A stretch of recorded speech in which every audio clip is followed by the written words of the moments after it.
Bonjour à tous. Je suis dans la joie aujourd'hui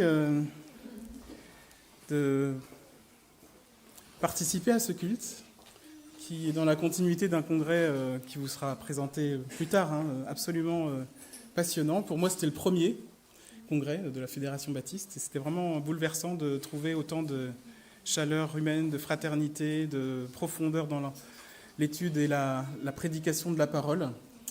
Et je me faisais la réflexion, nous ne mesurons peut-être pas assez la chance que nous avons d'appartenir à la Fédération Baptiste. Et donc peut-être que dans nos différents cultes et dans nos différentes annonces, on va tâcher de montrer à quel point c'est une richesse que d'être inclus dans une fédération plus que d'être une église à part, qui vit sa vie. Voyez, bon. En fait, c'est pas ça que je voulais dire au départ, mais mais c'est sorti tout seul. Voilà. Nous sommes en fait dans la continuité des prédications précédentes, puisque nous travaillons en ce moment le texte de la première épître de Jean, et donc je m'inscris aujourd'hui dans cette suite. Et donc, nous lisons aujourd'hui 1 Jean 2, versets 12 à 17. Donc si c'est petit, prenez vos téléphones ou vos Bibles, mais c'est exprès que c'est comme ça, vous allez voir. Je vous écris, petits enfants. Alors ça tombe bien, il y a un certain nombre d'enfants parmi nous. Et on va tâcher de se rendre accessible à eux aussi. Salut à vous les enfants. Vous allez voir, il ne s'agit pas forcément que d'eux, mais on avance. Parce que vos péchés sont pardonnés à cause de son nom. Je vous écris, Père. Y a-t-il des pères dans la salle ? Parce que vous connaissez celui qui est dès le commencement. Je vous écris, jeunes gens, parce que vous avez vaincu le malin. Je vous écris, petits enfants, parce que vous connaissez le Père. Je vous ai écrit, Père, parce que vous connaissez celui qui est dès le commencement. Je vous ai écrit, jeunes gens, parce que vous êtes forts, que la parole de Dieu demeure en vous et que vous avez vaincu le malin. Ça se répète, vous verrez, c'est normal. N'aimez pas le monde, ni ce qui est dans le monde. Si quelqu'un aime le monde, l'amour du Père n'est pas en lui. En effet, tout ce qui est dans le monde, la convoitise qui est dans l'homme, la convoitise des yeux et l'orgueil dû aux richesses, vient non du Père, mais du monde. Or, le monde passe, sa convoitise aussi, mais celui qui fait la volonté de Dieu demeure éternellement.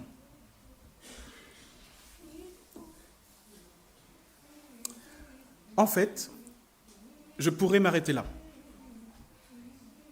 Redescendre, puis on fait les annonces, et puis voilà.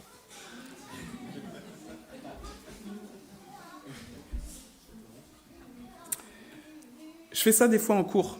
Pour ceux qui ne me connaissent pas, je suis enseignant à la faculté de médecine de Tours, et quand j'ai quelque chose d'important à dire à des étudiants, je me dis, il ne faut pas qu'ils sortent de cet amphi sans avoir compris ça. J'arrive. Je dis, voilà, le plus important, ce qu'il faut savoir pour l'examen, pour toute votre vie, c'est ça. Et je leur dis, maintenant, je peux partir. Alors, non, ils vont dire, monsieur, on vous paye. Bon.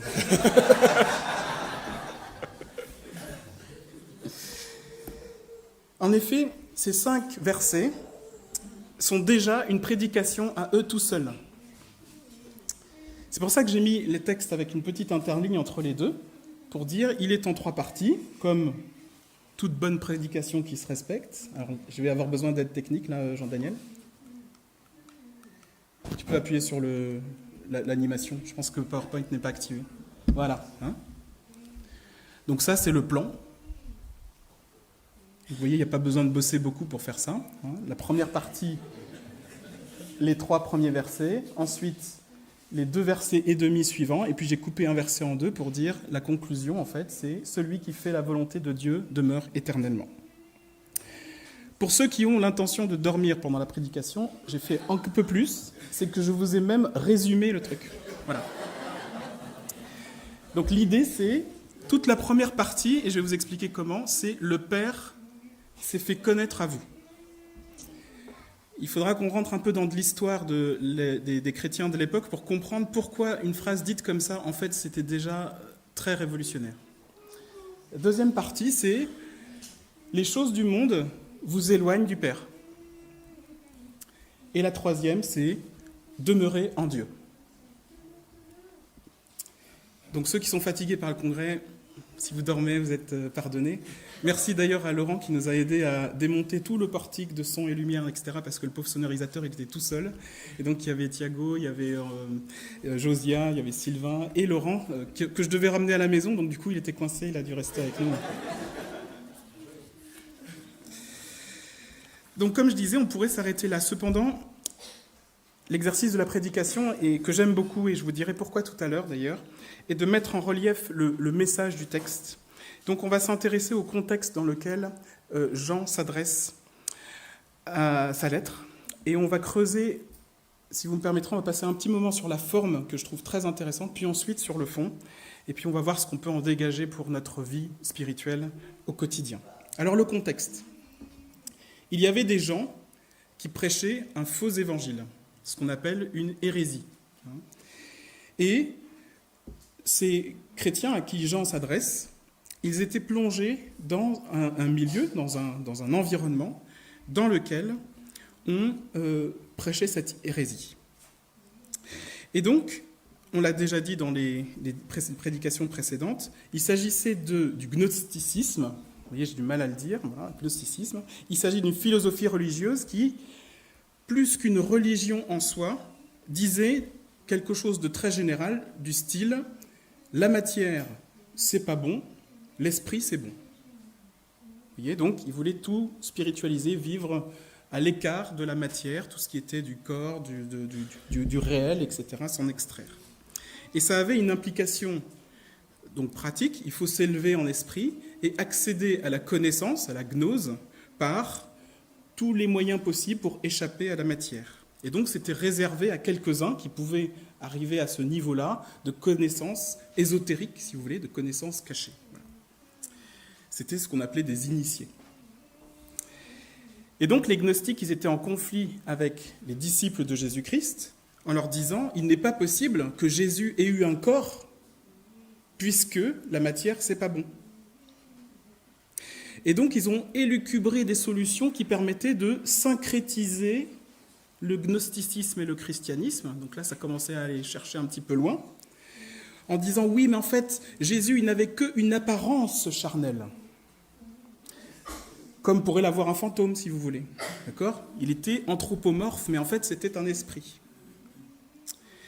Et puis, il y avait d'autres gnosticistes qui disaient, en fait, si, il a quand même bien été conçu par Joseph et Marie, mais l'Esprit de Dieu n'était présent en lui qu'entre le baptême et juste avant sa mort. Bon.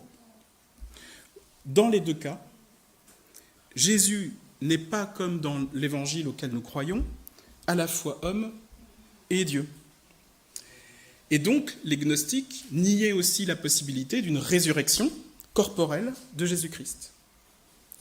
Peu importe tout ce que je viens de bavarder, il s'agissait d'avoir une vision déficiente, une vision fausse de qui est Jésus-Christ. Au-delà de la question théologique, ça avait aussi des conséquences pratiques, c'est-à-dire que, vous voyez, si je veux m'élever par l'esprit, eh bien, je vais peut-être nier tout ce qui est l'importance de ce qui est une alimentation saine, le soin du corps. Voilà, donc c'était des ascétiques, ceux-là, des gens qui voulaient dire tout ne doit être que esprit dans la vie. Hein, voilà. Et puis une autre tendance, c'était plutôt de dire ah ouais, mais en fait, puisque la matière c'est pas bon et que finalement c'est insignifiant, on peut faire ce qu'on veut, d'accord ? Donc on peut se lâcher, voilà. Et donc il y avait les deux tendances, hein, voilà, qui étaient toutes les deux fausses.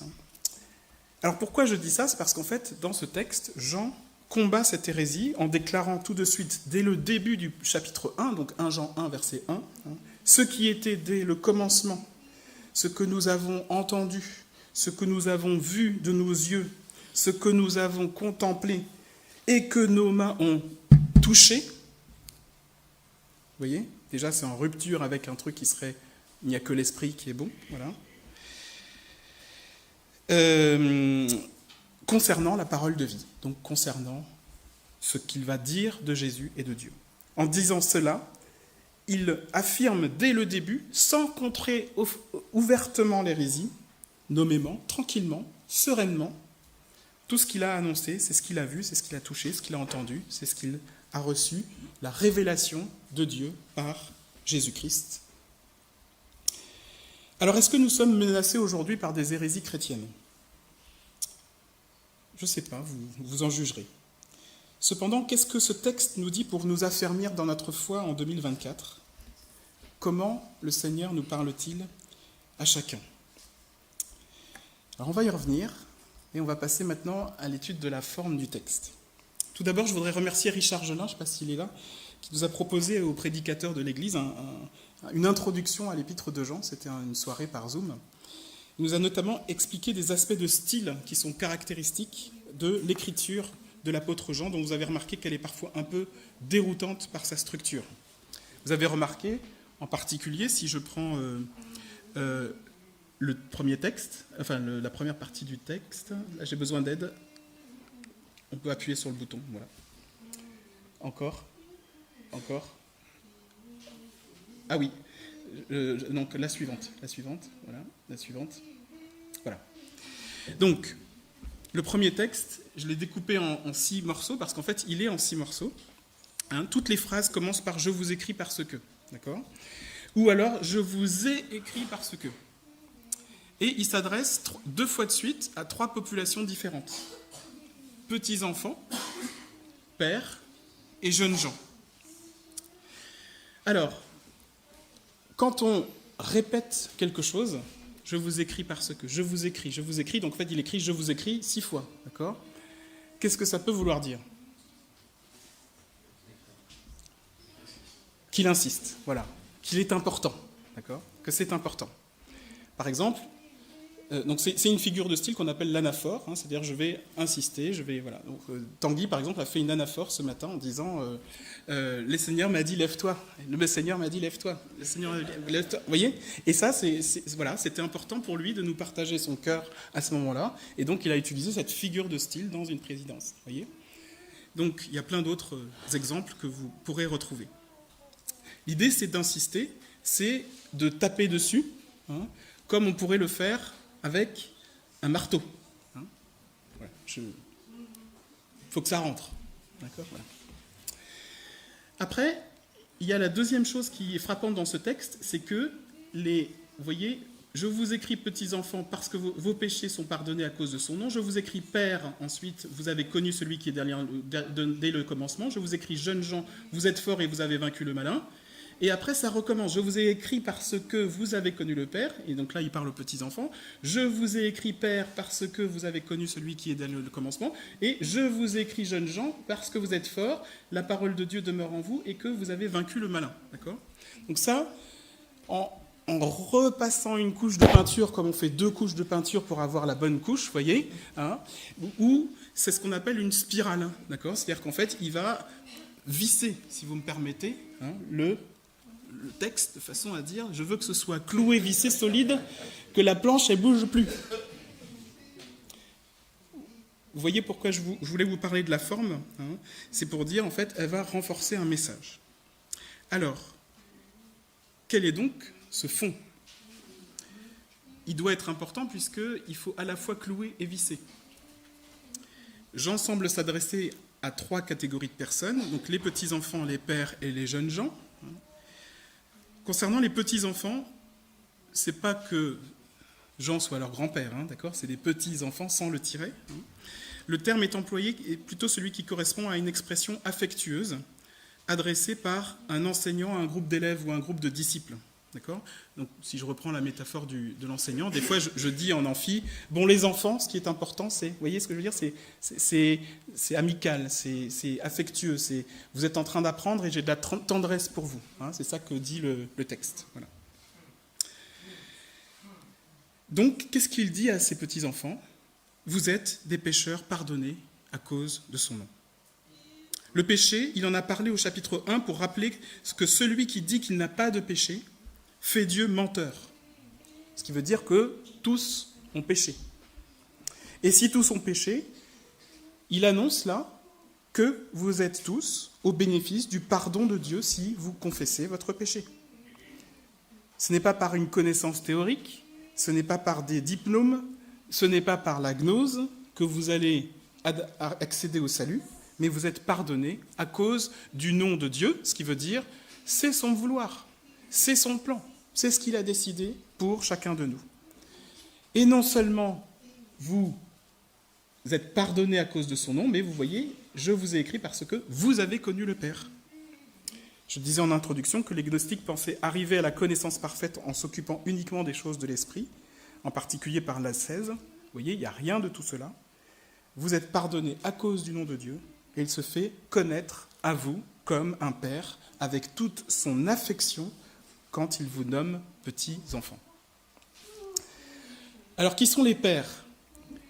Il leur dit 2 fois la même chose, vous avez remarqué, vous avez connu celui qui est dès le commencement, vous avez connu celui qui est dès le commencement. On a déjà cité le verset 1 de l'épître, du premier chapitre de l'épître, ceux qui étaient dès le commencement. Il dit donc au Père, donc à tous ceux qui, de façon métaphorique, peuvent transmettre une bonne nouvelle, vous êtes comme moi, Jean.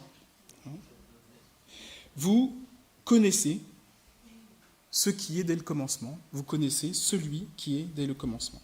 Et le fait qu'ils le disent au présent, et puis ensuite, 3 phrases après, donc en bas, il le dit au passé simple. Alors, c'est un temps qui est particulier dans le grec, ça s'appelle pour les techniciens du grec l'aoriste. Je remercie Francis qui m'a aidé un petit peu à comprendre ça. Donc, c'est un temps qui, du coup, ne va pas être dépendant ni du présent, ni du passé, ni du futur. C'est quelque chose qui est indépendamment du temps. D'accord ? Donc, on pourrait traduire « Vous avez connu celui qui est dès le commencement ». J'insiste, de façon indépendante du temps, vous avez connu celui qui est dès le commencement. Vous voyez, il y a une petite subtilité de temporel, mais qui insiste, en fait. Voilà. Donc,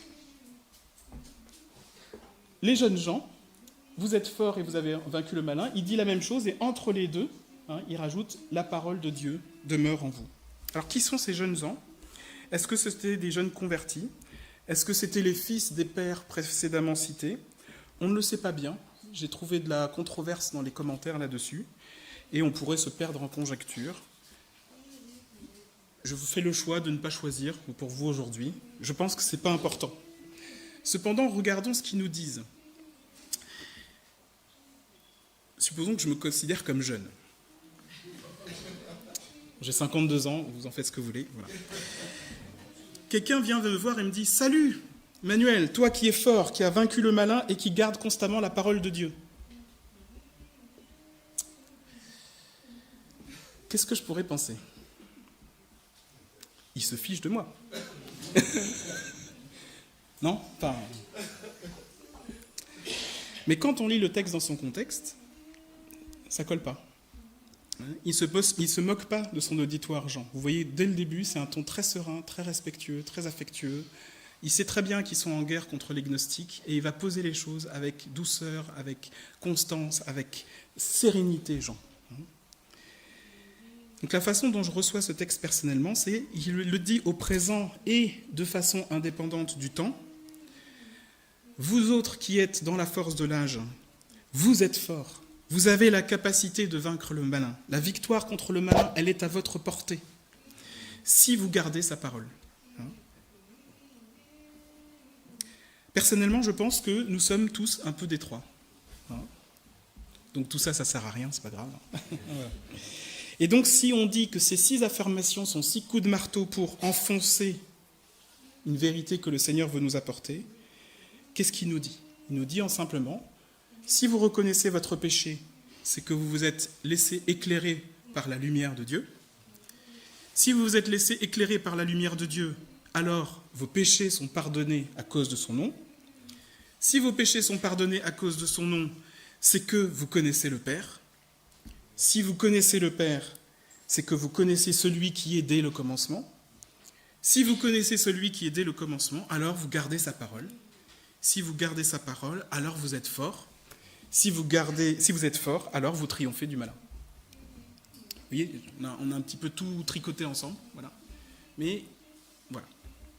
Nous sommes donc à la fois des petits-enfants du Père, pleins de tendresse, des pères pour ceux que nous pouvons engendrer ou à qui nous pouvons transmettre la bonne nouvelle, comme tout à la fois des jeunes gens capables de triompher du mal par la force qui vient du fait de garder la parole du Père d'amour.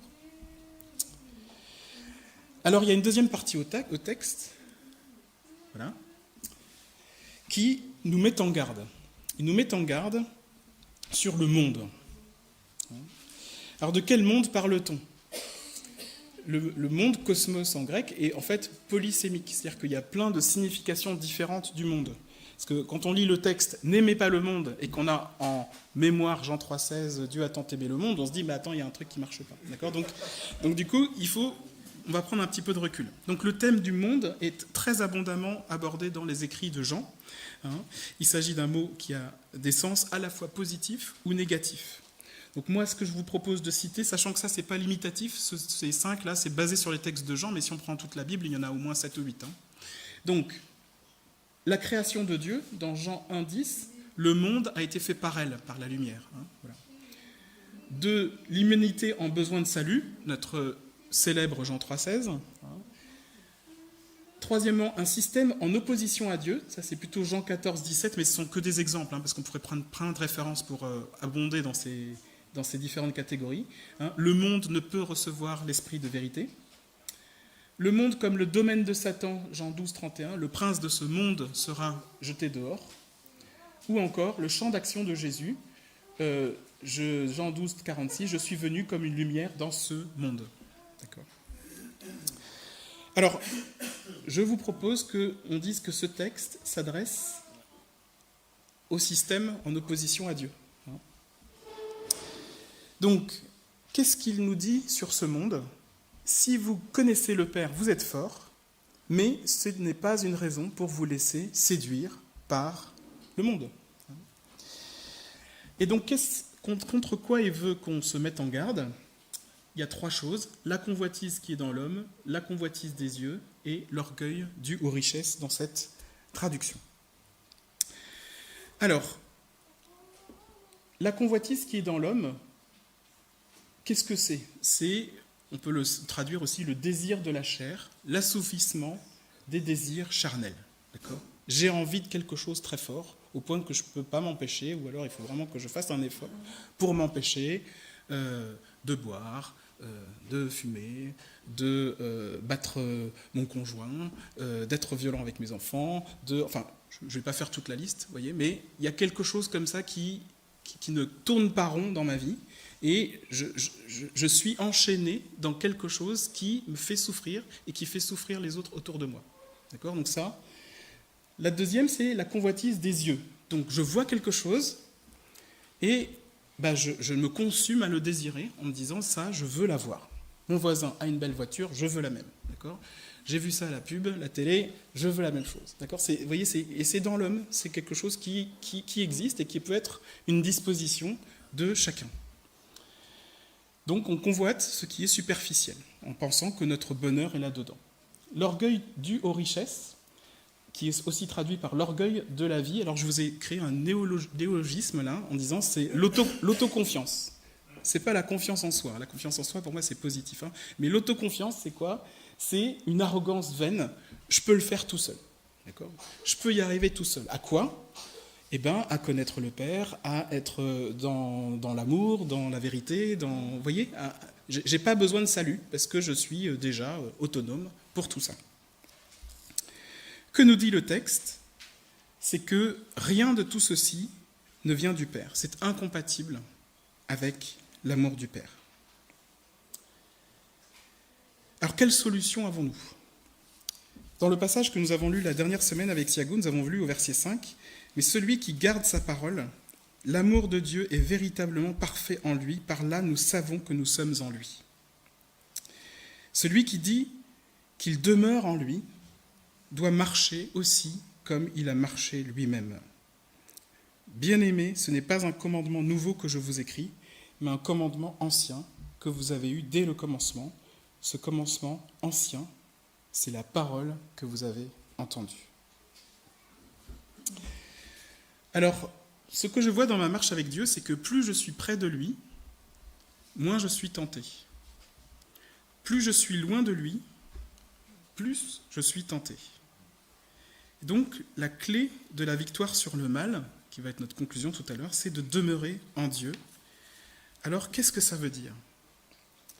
Je vous propose de mettre ici des solutions et des antidotes. Donc, les antidotes, c'est quoi ? C'est je reçois le pardon de Dieu. Il est là. Il n'y a rien à faire pour le mériter. C'est cadeau. Pas besoin d'être un gnostique illuminé spirituel pour accéder au pardon de Dieu. Et donc je l'accepte. La deuxième, c'est, et c'est dans le texte que nous avons lu, connaître celui qui est dès le commencement. Les disciples disaient à Jésus, « Montre-nous le Père !» Jésus a répondu à Philippe, en Jean 14, 9, « Il y a si longtemps que je suis avec vous et tu ne m'as pas connu, Philippe, celui qui m'a vu a vu le Père. Comment dis-tu donc, montre-nous le Père ?»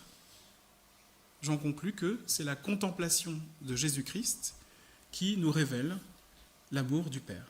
C'est la contemplation du Jésus-Christ qui descend du ciel pour parcourir la terre comme un humain incarné qu'il était, mourir pour nos péchés et être ressuscité par Dieu, non seulement ressuscité, mais encore glorifié et monté au ciel, et il siège à la droite de Dieu.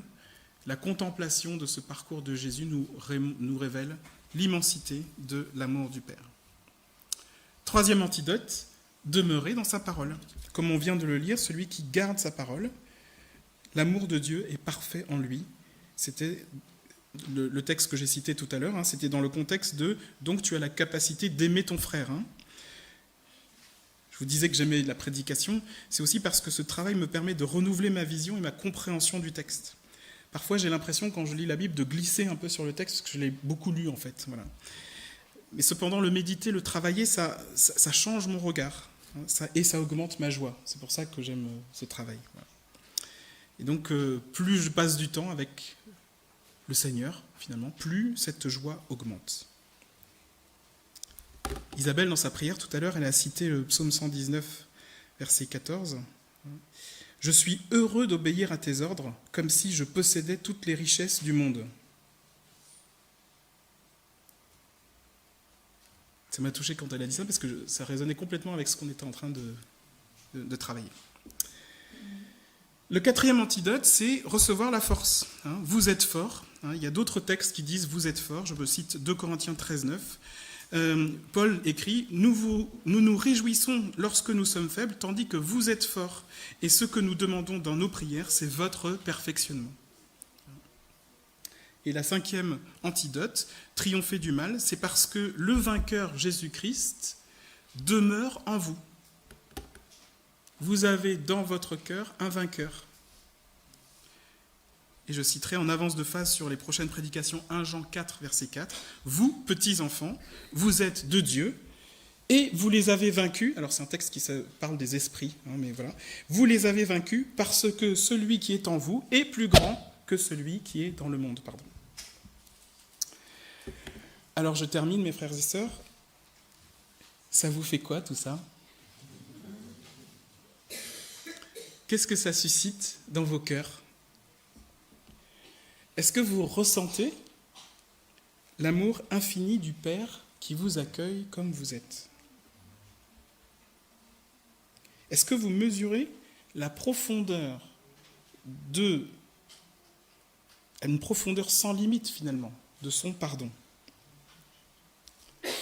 Peut-être même que vous avez déjà identifié dans votre cœur une application que vous pouvez voir au message de la parole de Dieu que nous lisons aujourd'hui dans ce texte. Alors ce sera pour chacun de vous quelque chose de différent. Nous ne sommes pas tous tentés de la même façon. Nous n'avons pas tous les mêmes désirs, nous n'avons pas tous les mêmes dispositions, nous n'avons pas tous les mêmes convoitises, nous n'avons pas tous la même tentation de l'autosuffisance ou de l'autoconfiance, comme je disais tout à l'heure. Cependant, pour chacun de vous, pour chacun de nous, la promesse est là. Celui qui fait la volonté du Père demeure éternellement. Alors on pourrait passer 1 heure sur le terme « demeurer », mais on n'a pas le temps. mais vous comprenez que celui qui demeure, il est solide. Celui qui demeure, il demeure en Dieu, comme Dieu demeure en lui, comme Jésus demeure dans le Père et comme le Père demeure en Jésus. Donc si je me résume, oui ça c'était la promesse, donc celui qui fait la volonté du Père demeure éternellement. Si je résume, donc le texte nous dit que le salut n'est pas hors d'atteinte, il est là, il est à disposition, la table est mise, le buffet est servi, il n'y a plus qu'à se servir. En même temps, le cœur humain est tenté par les choses du monde, et je serai le premier à le reconnaître, mais l'antidote est là, par le pardon, par la connaissance du Père par Jésus-Christ, la force d'obéir qui vient du Saint-Esprit, le fait de demeurer dans sa parole qui nous rend capables de résister au mal. En cherchant tout cela, vous êtes en mesure de demeurer en Dieu et de demeurer éternellement, de demeurer pleinement. C'est un peu paradoxal de se dire qu'il faut juste accepter, parce qu'en même temps, nous sommes invités à coopérer avec Dieu en agissant avec notre volonté. C'est ça la bonne nouvelle de l'Évangile. Dans ce cas-là, à la fois de cadeau et d'exigence. Vous savez qu'en mettant votre volonté en marche, le Saint-Esprit vous donne la force de marcher et de demeurer éternellement. Amen. Je vous invite à la prière.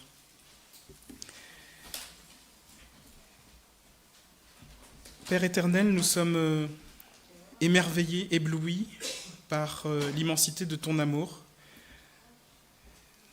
Tu nous réchauffes intérieurement par ta tendresse et par ton immense amour, ton immense affection.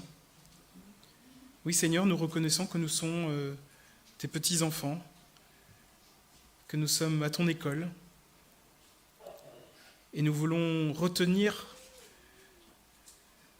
ce message que tu veux clouer et visser dans nos cœurs, que tu te fais connaître à nous et que tu te révèles à nous par Jésus-Christ.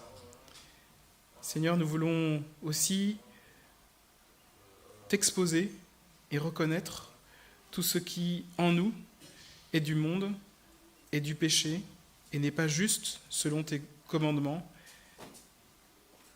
Et Seigneur, nous voulons entrer dans la démarche que tu nous proposes, à savoir la victoire sur le mal, en choisissant de te connaître plus, de passer du temps avec toi, de nous nourrir quotidiennement de ta parole.